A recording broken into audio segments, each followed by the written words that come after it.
Hello, I am just editing this vlog and I realised I haven't done an introduction, so I'm just filming one quickly now to say hello.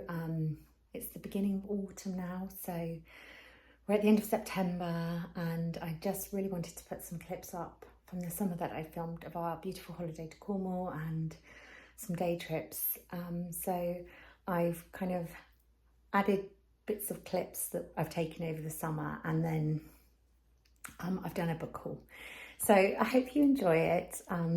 It's actually not looking too bad today. It's a bit cold, but I think we are just going to chill out today. It's the weekend. We're going to chill out, and I think Lulu and I are going to watch Hocus Pocus 2 and yeah, make something nice for dinner. So I don't know what yet, but I hope you enjoyed this footage and I will see you soon. So here we are at Hampton Court Palace. This was actually filmed in August. We went there for a picnic to celebrate my birthday. It's one of my favourite places to go.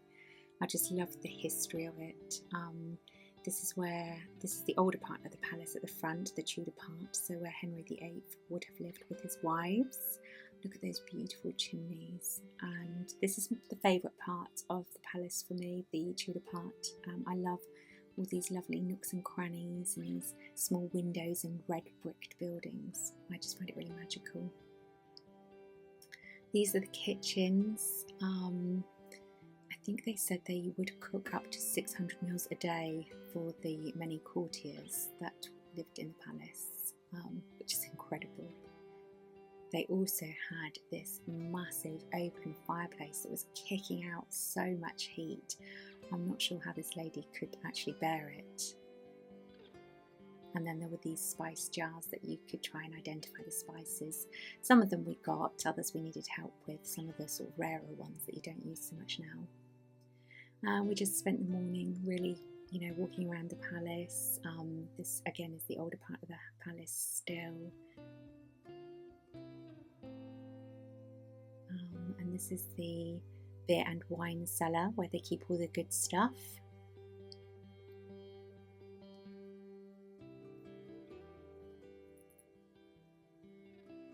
And you've got that lovely dining hall where you apparently can still see traces of Anne Boleyn in the engravings.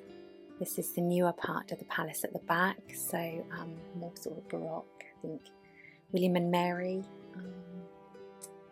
So late 1600s, early 1700s, and these are it's just beautiful paintings all in William's apartments.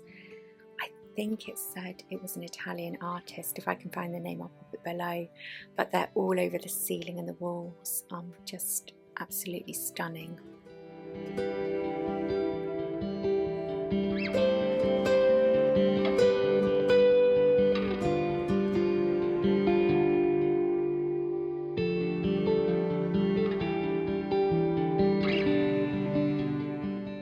And then we slowly made our way out to the gardens to find some shade to have a picnic.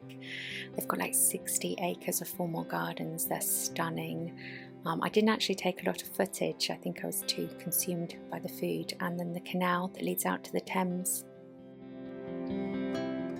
It's Bank Holiday Monday and I want to film a new podcast, but honestly my studio is full of yarn and every time I go in there it just makes me feel really suffocated, so I've decided to just have a big clear out. So I've just dropped everything on our bed and I'm just going to spend the next half an hour quickly sorting through it. I'm going to be fairly ruthless. I think if I'm not going to use it or I haven't used it in a long time, I'm just going to donate it to the craft store. I'll generally keep the cottons because I do use little bits of that, but other than that I think it's time to go. I've got some, this is really lovely. Gosh, I want to keep that. But the thing is, I think I must have bought loads of it when it was on offer and I've never made anything with it. Oh, maybe I'll keep that. Let's have a look. I will probably keep this stone washed because that's really good for projects. Oh, I don't know. Anyway, I'm just going to get going and I'll let you know how I get on. Okay, this is what I've got so far. there's a few old projects that have, and this one's got a bit of moth damage as well, look, so I'm going to have to double check everything now, which is a bit annoying. So there's some old projects there that I'm not using, not wanting, and a lot of yarn to go. Unfortunately, the yarn that I'm going to keep, or is in good condition, there's still quite a lot of it, so I'm going to go back over it and be a bit more ruthless, I think. Okay, I've gone through it again. I've just got some Arons there, some drops Nord, a couple of Nepals, that's chunky cotton, a couple of Christmas yarns and some tweed that I think I'm going to keep, and then the Sheepyers Stonewashed. So I haven't kept too much. There's some pretty kind of yarn, lacy yarn in there as well. I feel like that's still a lot to keep. Yeah, maybe I'll try and put it away and then see if anything really sticks out.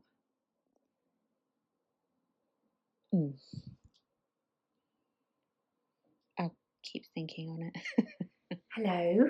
I've just been editing that footage from the summer, and I know I said that in the last podcast I would do a secondhand book, kind of like a haul, I suppose, of all the books that I've bought over the summer from the car boot sale and the charity shops. So in the summer, Rob and I like to get up on a Sunday morning. He makes me a mug of tea and my travel mug, and we go and have a walk around the car boot sales. It's really good, actually. It just gets me up and out on a Sunday morning, which is always a bit of a lazy day anyway. So these are just books I've picked up in the past couple of months. Just books I really have been thinking about, books that I want to read during autumn, and we're right at the end of September now, so it's nearly spooky season. So yeah, I'll just get on, and I think I'll just go through and show you some of the titles I bought.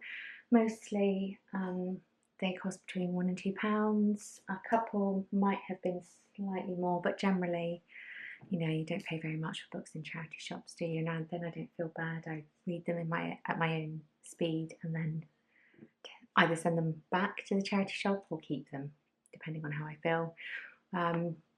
Sometimes I pick up really good copies of books that I know that we need in the library and donate them as well. So it's all good. It all goes to charity. So yeah, I'll just get started. I hope the light's okay. It's very dark at the moment. It was really, really miserable last night, raining and all sorts. So hopefully you can see I really don't want to go up into my studio. It's cold up there. Everywhere's getting cold, and I refuse to put the heating on. Okay, let's get started. I'm just going to go through. I'm quite conscious of time as well. So the first one I got was this. This is a National Trust book, Everyday Nature. I feel like I've seen this book on, some of the booktube videos that I follow, booktube channels. Anyway, it's beautiful. It's practically brand new. I did pay a bit more for this one. I think I paid £2.99 for this one, but it's one of those books that you can pick up every day, and there's like a little snippet of sort of nature or something to look out for. So for example, you've got 30th of August pineapple weed. It's got these lovely like illustrations. It's just one of those lovely books if you like to read a bit every day. Oh, September, look at that, the blackberries and the brambles. You can leave up on your nightstand and just sort of dip into, I suppose, if you just want a little short nugget of something. So that's lovely. So I'm looking forward to reading through that, and it's such a lovely copy as well. I'm just going to have to put them down here, I think. Then I picked up this. This is Snowball by Bridget Brophy. I was just drawn to the cover. It looks lovely. Look at that. I've not heard of it before. It says London, New Year's Eve, Snow shimmers on a Georgian mansion, vibrating with the festivities of a flamboyant masquerade ball within. Anna stands alone, mourning her youth, until the clock chimes midnight and a mysterious masked figure emerges. So begins a heady dance of seduction, charged by a swirl of clandestine romances, whipping the costume ball into a frenzy of operatic proportions, until the night climaxes, revealing darkness beneath the glitter. It says it was a scandalous sensation in 1964. So I'm looking forward to reading that. Sorry, I'm just gonna have a quick.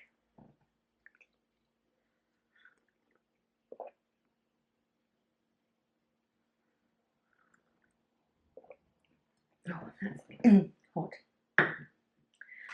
And another one, I got this one from the car boot sale. It was 50p. I can't believe that, and that's in lovely condition. I mean, the bookmark's a little bit frayed, but this is a book of poetry, I suppose. And it's another one that I had on my list because it's so beautiful. It says, "This is a book of spells to be spoken aloud. Here you will find conjurings and charms, spells that protect and spells that protest, tongue twisters, blessings, lullaby and psalms." But just look at it. It is so beautifully illustrated. Like, I just cannot get over this book. And again, it hardly looks like. So you've got pages that are just illustrations and they are beautiful. And then you've got pages with like poetries and bits of writing, but it's just one of those books that I think you could just dip in and out of again for a bit of inspiration, or if you were just feeling, you wanted just to sort of meditate on something almost.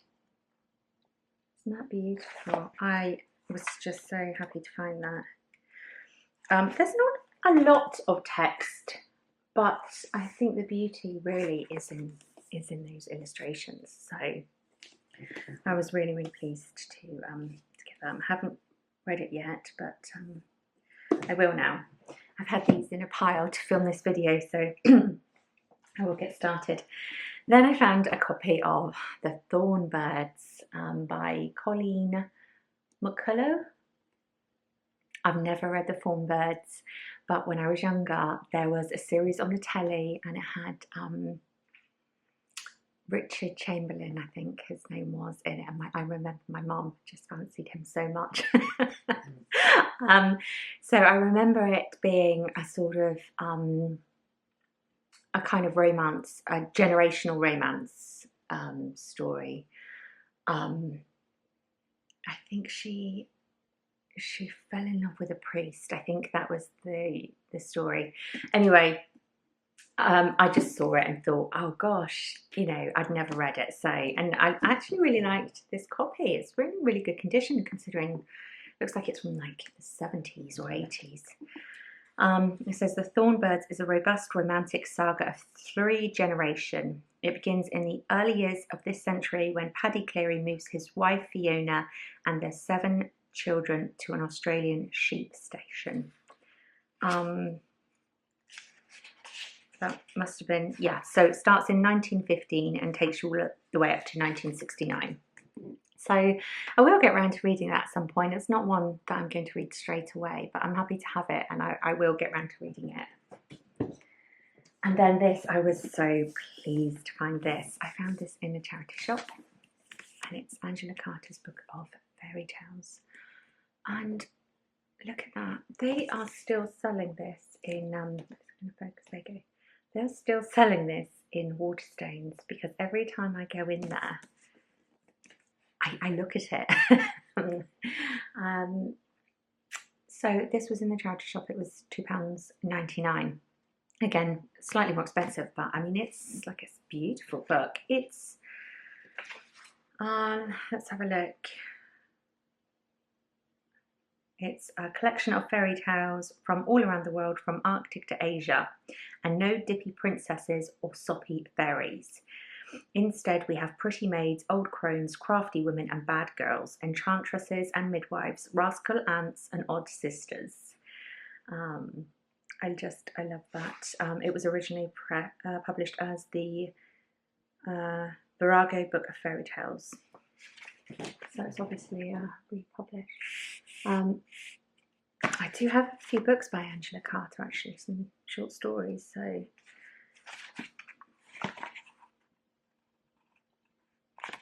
yeah, it's got illustrations, a couple of black and white ones dotted throughout. It's a really big book. I mean, there's just some of the stories. So I'm really, really happy to have that, and I was really, really surprised to find it in the charity shop. I'm not sure when it came out. 2011.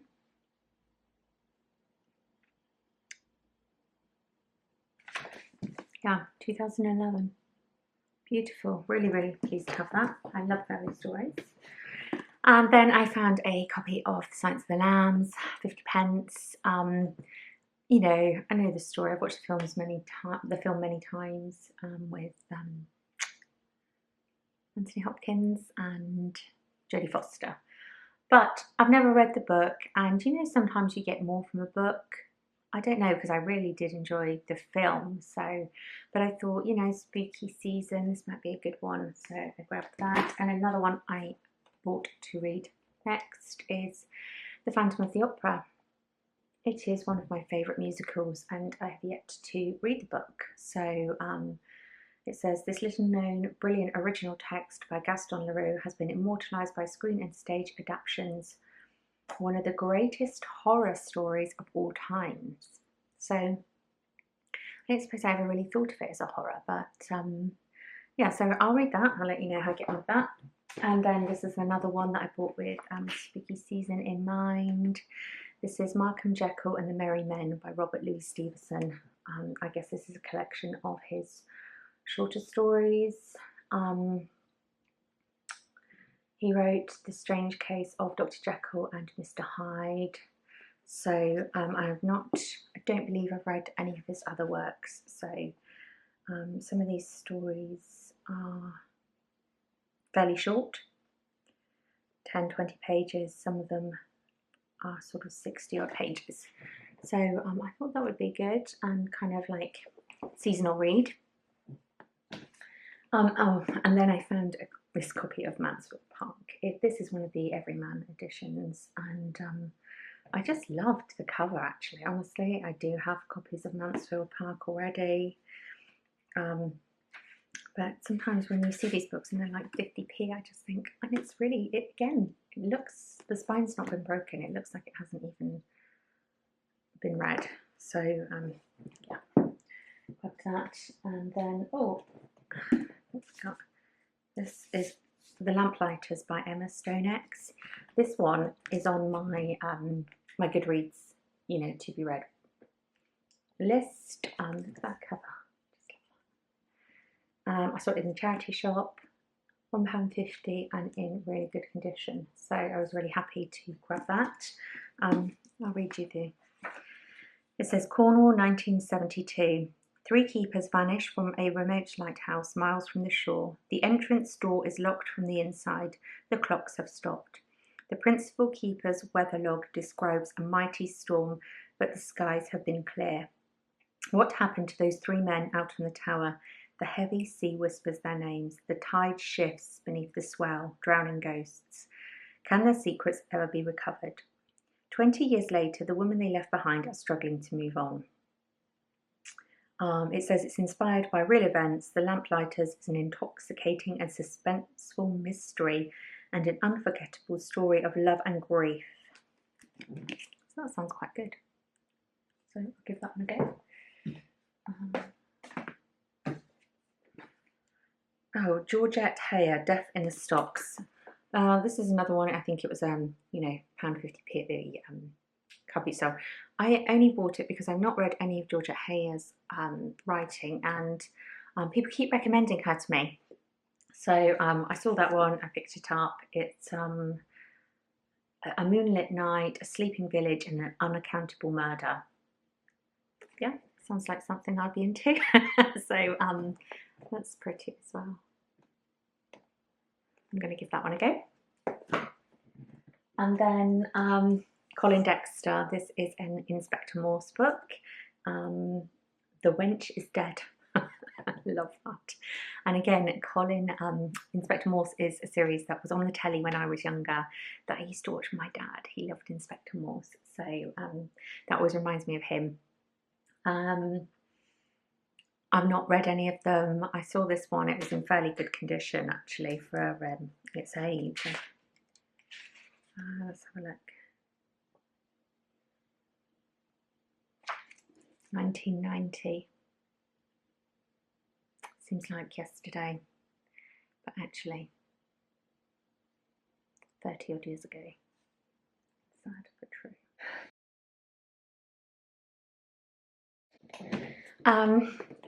And then I found this one as well. This is, I really was drawn to this by the cover. It just looks so unusual. Look at that. Bizarre. And look at this spooky lady. This is Isabel Allende, The Stories of Eva Luna. It says, Isabel Allende delves deep into the world created in her previous book, Eva Luna, to bring her readers delightful tales of the strange joys and sadnesses of South America. To entertain her lover, Eva Luna weaves stories which tell of the sweetness of revenge against a man who mistreated both his wife and his young lover.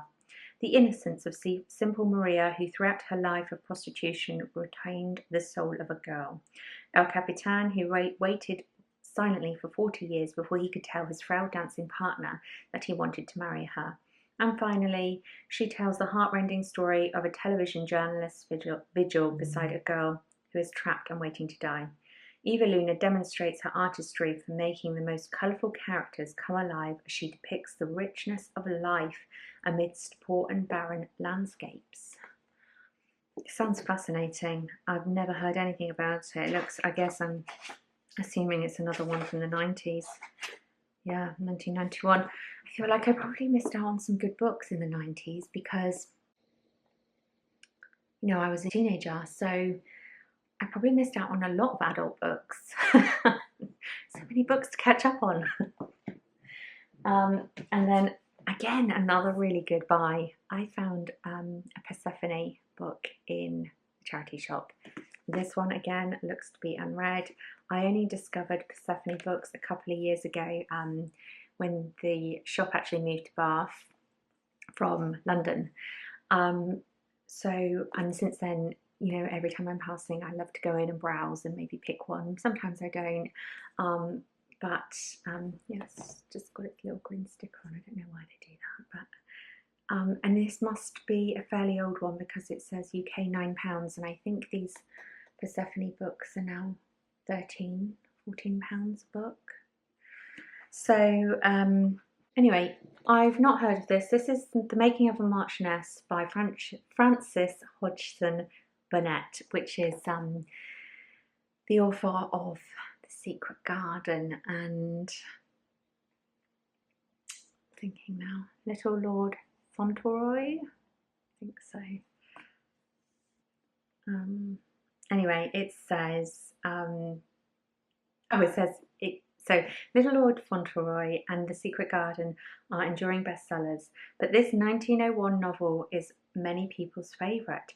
Nancy Mitford loved it, and some American college courses teach it alongside Pride and Prejudice and Jane Eyre. So I'm really excited to read that. I've never heard of it. So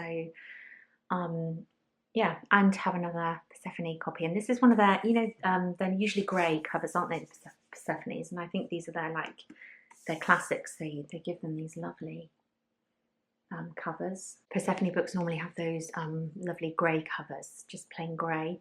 And then some of their titles they re-release with these beautiful covers. They always look so beautiful. So yeah, I was really pleased to have that. That was £1, and like I said, it looks like it's not been read. And then lastly, I did show this one actually on my Instagram, is a copy of Rosamund Pilcher's Shell Seekers. I saw this on, I think it was Miranda's book channel. I'll link it below if I can find it, with some suggested summer reads, and this was on it, so I've added it to my, you know, to be read list, and I found a copy in the charity shop. It's pretty beat up, to be honest with you. I probably wouldn't have bought it unless I wanted to read it. It looks very old, and the pages are very yellow, but readable, and it still had its little, yeah, there it is. It still had its little postcard in it, look, from when it was first released. Isn't that lovely? So as if you have enjoyed this book, use this card to tell a friend. So cute. I got this home. I was really eager to start. I read the first chapter and I absolutely loved the writing style. So I feel like I know I'm going to love this book. However, it was a suggested read for summer, and we've just moved into autumn here. So I think maybe I might put that on the shelf and pick it up again in springtime, because I've got lots of more spooky reads for autumn and that to look forward to. So, but I'm glad I've got it anyway. And that was, yeah, £1.50. It's got the label on that one. So that was everything. That does seem quite a lot, and I do have to now go and find places for them all, which is always fun. But yeah, I'm excited to read all of those. So yeah, I'll let you know how I get on. I'm currently reading, I've got it here actually. This is a library book. I'm reading The Maidens by the same author that wrote Silent Patient, and I really enjoyed that. And this is, I think, I'm really enjoying it. I'm nearly finished off. I think I'll finish it this weekend. It's set in Cambridge University. It's a murder mystery, with lots of like Greek mythology. So yeah, really up my street, really enjoying it. So yeah, I'll update you in the podcast when I finished. Oh, feet have gone dead. So that's it. That's everything bookish. I have been editing some footage for this. So we've got some footage from our holiday in Cornwall, which I will pop up at the end of this video, so probably next. And then there's some footage from Hampton Court Palace when we went for a visit there. So I'll just add some bits and pieces that I filmed over the summer and get that up, because it's nice for me to look back on as well. So I hope you're doing well, and I will speak to you soon. Bye.